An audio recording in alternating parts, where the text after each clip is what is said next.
Today's episode of the Hunting Gear Podcast is brought to you by Code Blue Scents.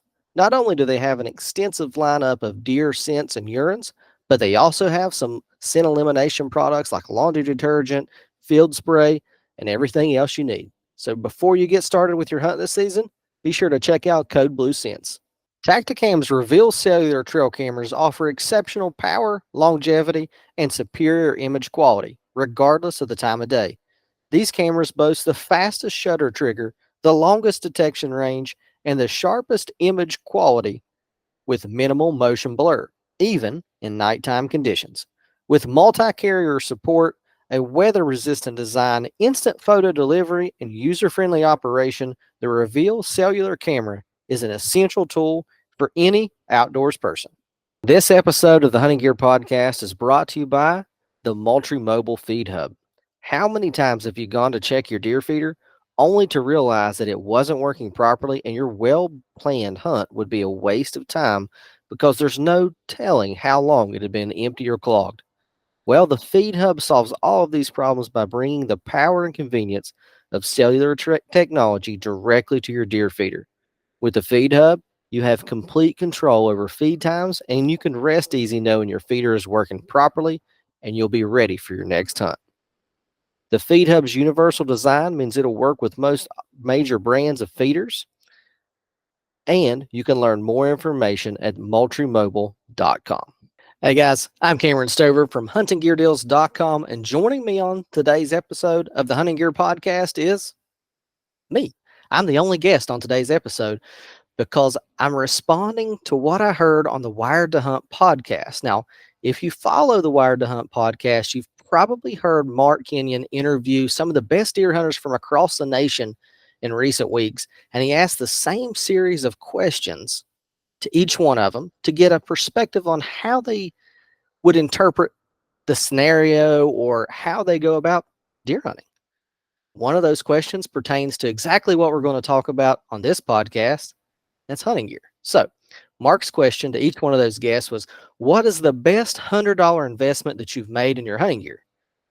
And as soon as I heard this, my wheels started turning, and I thought, I have to have a podcast episode based solely on this question, because who better to answer this than somebody that's devoted their life to helping people not only save money on hunting gear, but also just inform you and help educate the hunting community of products that are not too expensive, but you get a good bang for your buck when you make that investment. So, without further ado, let's jump into the list, starting with our first product from Arctic Shield. Arctic Shield boot insulators have been a staple in my cold weather hunting gear arsenal for years. In fact, I don't even wear insulated boots anymore. I think my highest insulated boots that I own are like 400 grams, and I start hunting with those at the beginning of bow season, and they carry me all the way through January. It's not because my feet don't get cold. If I don't utilize those Arctic Shield boot insulators, yes, my feet are going to be really cold. However, I've learned through years that I don't have to go buy 1,600-gram boots to stay warm. I can simply pick up a $50 pair of slip-ons. They go over the boot. If it's really cold, I put the hot hands in each side, zip them up, sit back in the stand or the blind, and my feet stay warm and dry. Now, I'm not saying this is going to work for every scenario, because if you're walking a lot, you can't wear them. But for the hunting scenario of just climbing in a tree stand or the ground blind, man, save yourself the money, invest in some Arctic Shield boot insulators. Just make sure you go up a size from what you think you might wear, because hunting boots are usually big and bulky. Other than that, man, it's the best $50 I can tell you to spend. Now, the next item on our list should come to no surprise, and you probably already have this. That would be non-cellular trail cameras. You know, the ones that just take an SD card and you actually manually have to go and check, and it seems like outdated technology. Well, it's not.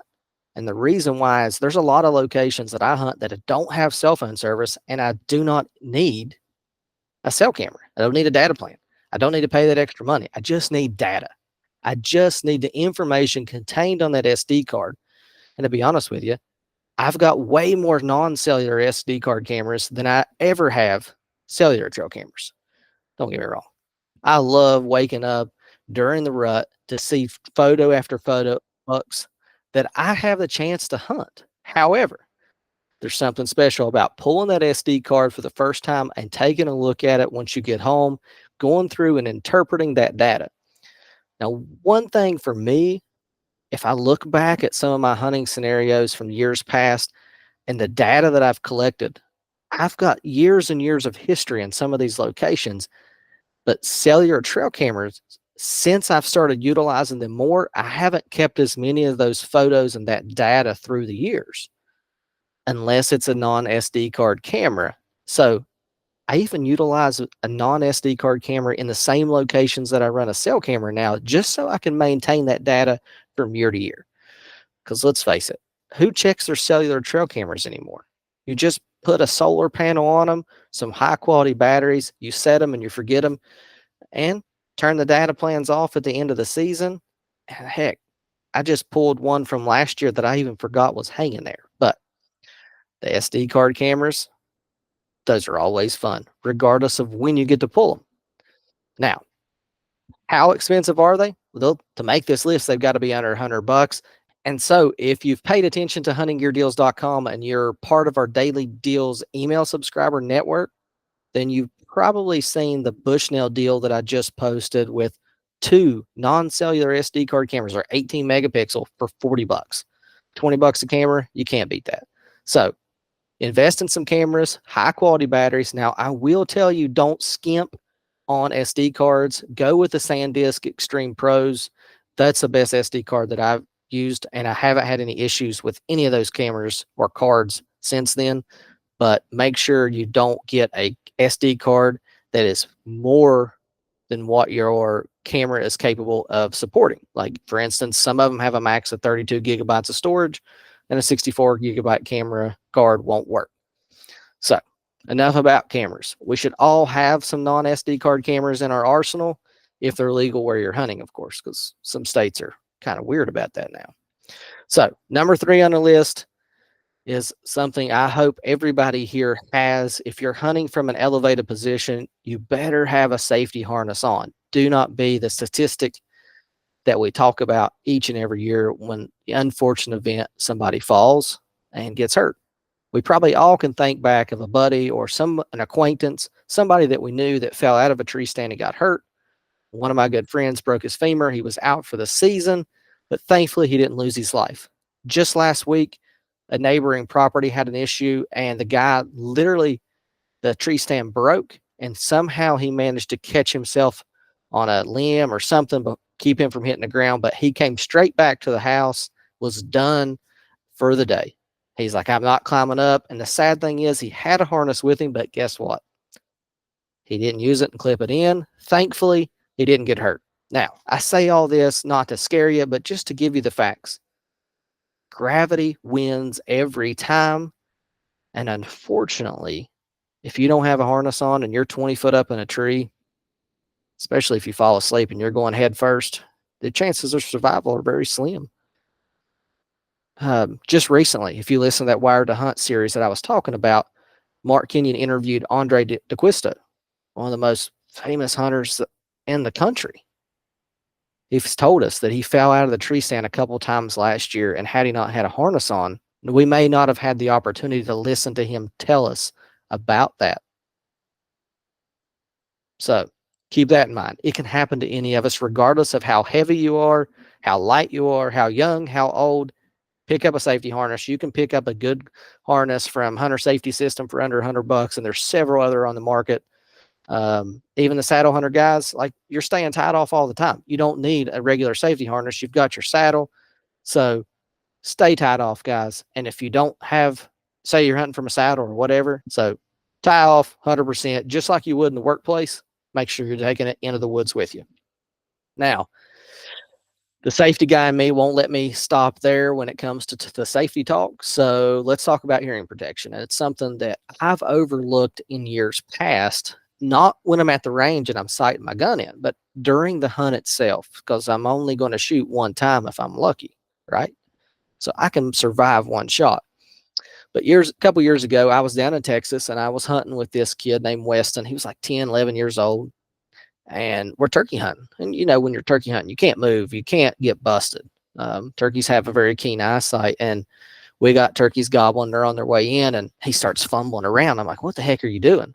Well, he flips out his hearing protection. He slides it on real quick. And I was like, what the heck? I didn't think much of it, but I watched this kid each and every time. He would not take a shot or have the opportunity to take a shot without having his hearing protection on. Fast forward to being a dad and having my own son in the woods with me and at the range, I found out very quickly that the noise generated by that gun scares kids just as much as the recoil does. So not only am I protecting his hearing, but I'm also giving him the courage to pull that trigger and removing the fear of the noise as well. So how do you protect your hearing, guys? Yeah, you can get earplugs, but who wants to fumble around with those? There's a lot of options on the market with headphones, noise reducing headphones, and they actually enhance some noises. So I've got some headphones the other day from Shell Shock. Man, I can turn those digital headphones on and it just enhances all the close sounds. And then boom, something loud, you don't hear it. It reduces it by a noise reduction rating of like 28 or something like that. And that's a lot when it comes to hearing protection. So get some noise reducing headphones. There's a lot of different brands out there, a lot of different options that protect your hearing. All right, it's enough safety talk, guys. If you didn't know, I was a safety guy in my previous line of work in both the mining and the oil and gas industry. So it's not uncommon for me to be like, hey, where's your safety glasses? Like, it's still programmed there, but I'm doing the hunting stuff full time now with huntinggeardeals.com and selling property with Whitetail Properties in Ohio and West Virginia. So if you're looking for land, hit me up. Now let's get back to this list of the best $100 that you've spent on hunting gear. Now, one of the best buying decisions that I've ever made for improving the quality of my hunt and for improving my hunting opportunities is a digital scouting mobile application. There's several different options on the market, whether it be Onyx Hunt, Hunt Stand, and Spartan Forge. There's a bunch of options out there. I have what I personally use, and I've been using them for more than a decade. And I say that they've increased my hunting opportunities more than anything else because it's provided information that I need, whether it be property boundaries or just telling me who the landowner is when I go to ask for permission.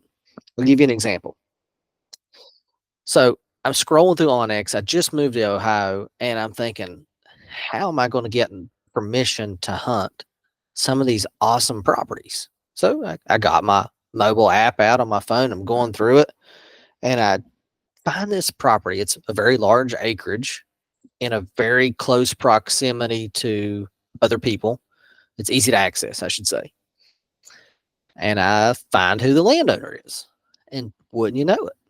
It's my neighbor. And I knock, knock. I show up and I asked, I said, hey, are you guys the owners of this tract of ground? And this lady looked at me very funny and she said, how did you find out? Because they didn't have it in their name. They had it under some letters basically. And then the tax address was their home address. And I told her, I said, I utilize this app for hunting and it showed me the tax address and it just happened to be yours. So a couple of days later, I've got permission to hunt like 600 acres in Ohio completely for free, just because I was able to identify the landowner, knock on the door, and ask for permission. So unfortunately, the property sold. That happens in today's society. Long story short, I've continued to find more and more opportunities, not only on permission properties, but also when I'm traveling out west. So just about a month or two ago, I had to take a trip to St. Louis, Missouri. And during my trip to and from, I decided to drive. I can either hop on a plane, make a quick flight, get a rental car or an Uber or whatever. But instead, I was like, I want to take this opportunity to scout for deer along the way. And I didn't get on my feet and trounce through the woods and waste a bunch of time. What I did was drive with my Onyx Hunt app or any other app that you could use.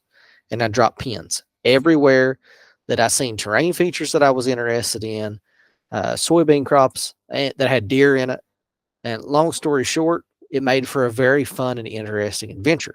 Now, if you pulled up my map of the country, you'll find pins of deer and antelope and elk all over the country, areas that I'll probably never have a chance to hunt, but I have the opportunity to go back and review that data for years, as long as I keep my account active. I don't lose my password. So do yourselves a favor, not just for marking your location and knowing where you stand, but for future scouting references, for understanding how to utilize a topo map. Get a copy or get a subscription to some type of mobile scouting tool. And these are tools. If you're a carpenter, you have a certain set of tools that you carry to work with you. If you're a plumber, as a hunter, I have to have a certain tool for scouting that I can utilize 365 days a year in the palm of my hand. So for me, one of the best investments that you can make is a mobile scouting map, whether it be OnX, HuntStand, Spartan Forge, or anything else.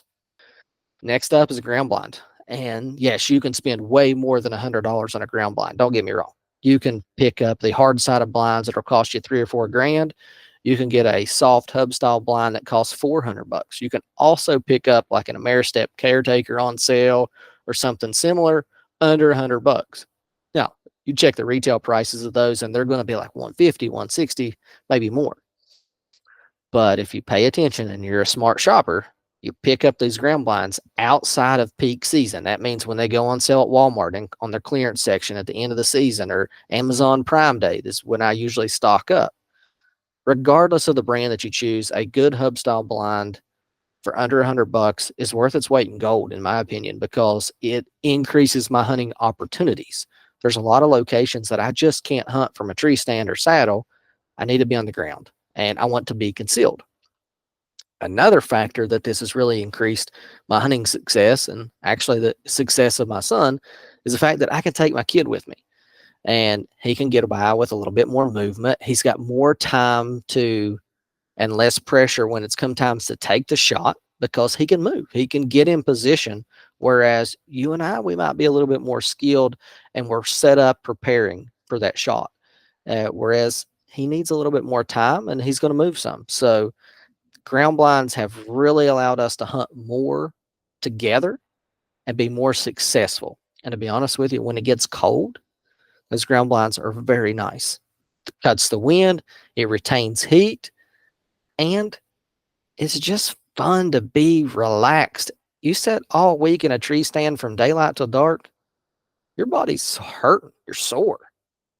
Hop in a ground blind for a day or two, mix it up. Take a ground blind with you on your next hunting adventure. You may never use it, but some crappy weather rolls in. It's nice to kick back, relax, and enjoy the hunt. You don't have to be in a tree stand to have a good hunt. So let's move on. Here's a product that you probably already have and you probably spent more than $100 on it. I know I've got a couple rangefinders, 3 that I can think of, 2 that I'm in the process of testing right now, and 1 is a personal rangefinder. They're all like 300 plus. So they wouldn't fit this list, but there are some rangefinders that you can purchase for under $100 that will not only get you started as an archer or on the range, but it'll also get you close. Check the accuracy with each one of these inexpensive rangefinders. I don't want to call them cheap because let's face it, cheap sometimes is good and it's a bad way to look at things. So inexpensive would be a good way to look at it. Make sure you're buying a product that has some type of warranty. And if it doesn't, a lot of the locations that you buy them from, like a Walmart or Amazon, you can actually buy a protection plan. So for $65, you can get one of those Halo 450 rangefinders, get you in the woods. It provides an accurate reading for close distances when you're bow hunting. And if something goes wrong, pay that $3 to get the extension plan. And if it breaks, you get your $65 back. So pick up an inexpensive rangefinder. You will not regret it this hunting season. You should always test it and you should shoot your bow accordingly to there's range. So I heard long ago when I first started using a rangefinder, sight your bow in according to the readings that your rangefinder is giving you. Now, for the most part nowadays, rangefinders are measuring within inches, not yards. So it's not really a big deal. But with these inexpensive rangefinders, make sure you double check them. All right. Here's a product that I don't personally utilize, but there's too many people listening to this today that would probably be upset if I didn't include it, and that's a Bino harness. And the reason why I don't utilize a Bino harness is the fact that I don't like anything on my chest. I don't like anything having the opportunity to touch the string of my bow when I pull it back, so I don't wear a Bino harness. But if you do, whether you're hunting out west, spot and stalk hunting, or whatever the case may be, pick up a cheap Bino harness. You don't need to spend like $200 on a Bino harness. It's just a bag for your chest. Like The Rock used to carry a fanny pack. It's the same thing, just for guys that like to hunt out west. So I'm kidding. Bino harnesses are a really nice feature, especially if you want to be mobile. You can store a lot of gear. You can get some of the bigger add-on accessories, your rangefinder pouches, a little bit of extra gear, your release, things like that. They're actually really handy. And to be honest with you, most of us carry too much gear when we go in the woods. So pick up a Bino harness, leave the backpack at home, and hit the woods this season. Here's a product that I personally utilize. I don't really need to explain too much about it, but it's a Sitka neck gaiter. That's it. Just a neck gaiter. Nomad makes one. It's very similar to it. It's kind of fuzzy on the inside. It's very warm. Some people like to wear a face mask. Some people don't. Personally, when the weather gets cold, I don't like to have my face exposed, especially my mouth. So I like to cover my mouth up when it's really cold outside because I feel like I always get sick if I don't. So I will slide that neck gaiter up over my face as long as I can see, stay warm and cozy, slide it out when it's time to take the shot. They're like $45. Can't beat it as far as warmth goes. But if you're hunting in a warm environment, you don't really need it. You're probably going to kick me for this one, guys, but I am a scent control guy. So if you're not, just skip over this. There's a lot of scent control products out there. I have a brand that I personally utilize, but so I'll touch base on this. This is my soapbox. If I can do something to potentially increase my odds of success in the whitetail woods, and it doesn't cost me an astronomical amount of effort or money, why not? If it just reduces my chances of getting busted by a couple percent, I'm going to take that opportunity because I know if I do a couple percent here, a couple percent there, and a couple percent over here, all that adds up. Dimes make dollars. Same thing with hunting success. Dimes make dollars here. I'm going to utilize some scent control. So laundry detergent, body wash, all this stuff. You can usually get a kit for under $100 to get started. Even the body, like body foam and stuff like that, those are pretty nice. Scent-free deodorant. That's really hard to find a good deodorant nowadays, it seems like, but there's a lot of options out there. So I'm always going to recommend somebody go with some type of scent control product in this scenario. Lastly is a product that you probably already have, especially if you work or hunt in an environment that is covered in mosquitoes, whether you're bear hunting in the spring in Canada or hunting down south during the early season. A thermocell is a must-have for those pesky mosquitoes, and they're like $25-$35. And make sure you get the accessory pack to go with it so you have some extras during your hunt, but they're quick, easy to utilize, and they're effective. To be honest with you, I've had a lot more hunts on it to be honest with you, it's one of those things that I always regret not having with me when I need it. So every time I go on an out-of-state hunt, I know to take my thermocell with me. And I say this from experience because I can remember being around, I don't think it was a Milk River. I can't remember where I was scouting at in Montana. And I pulled up to this area to glass for whitetails in this creek bottom, and I stopped the truck,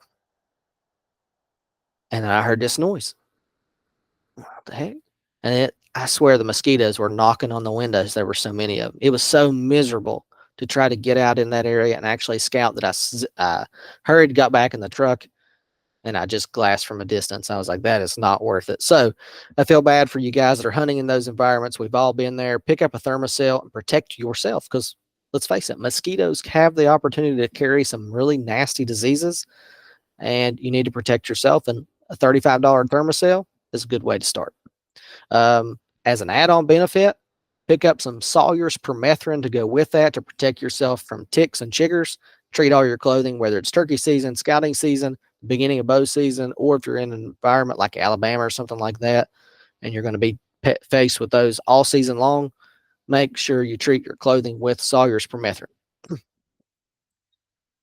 Lastly, and I know this is a short episode, guys. I could go on and tell you, oh, you need to shoot this broadhead. But let's face it, there's 1,000 different broadheads on the market that'll kill a deer. Same thing with arrows. And they don't really need to be on this list. But I'm looking for products that enhance my hunting experience, that was worth the investment. And I got more money in value than I actually paid for it.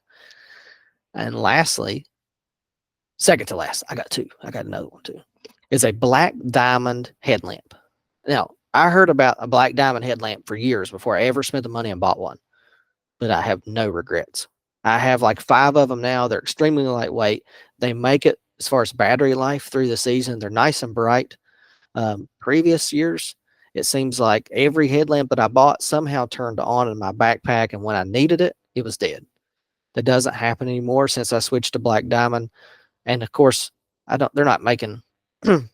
So do yourselves a favor, pick up a high quality. There's other brands on the market, guys, that will do the job. I've just found a lot of success by switching to the lightweight, high-powered black diamond lamps. And I actually run Energizer lithium AAA batteries in those headlamps. That way I don't have to worry about them going dead at the wrong time. So the last product on my list is the Outdoor Edge Swing Blaze knife. Now, I've been utilizing this for years. And to be honest with you, makes field dressing so much easier. There's a lot of great tools to help with that process, but I can start the process and finish the process quickly and cleanly with that knife. I don't have to carry a lot of different options with me. I simply flip the blade from one side to the next, one blade being a cutting, starting, skinning knife, the other being that the unzipping or the undressing from the initial cut up to the sternum that exposes the guts. And it's dull on the end, so you don't poke the stomach. And if you've done that, you know how nasty that can be. So I hope you enjoyed this episode. I know this is a little different than what we typically do, but I felt like this was information that you needed to know. All right, so my question for you is, what did I leave off of this list that was important to you? What was the best investment that you've made for under $100 to improve your hunting success? Maybe it made your hunt easier, more comfortable, or it's a tool that you utilize to be successful. Maybe it's a game call. So whatever the case may be, let us know.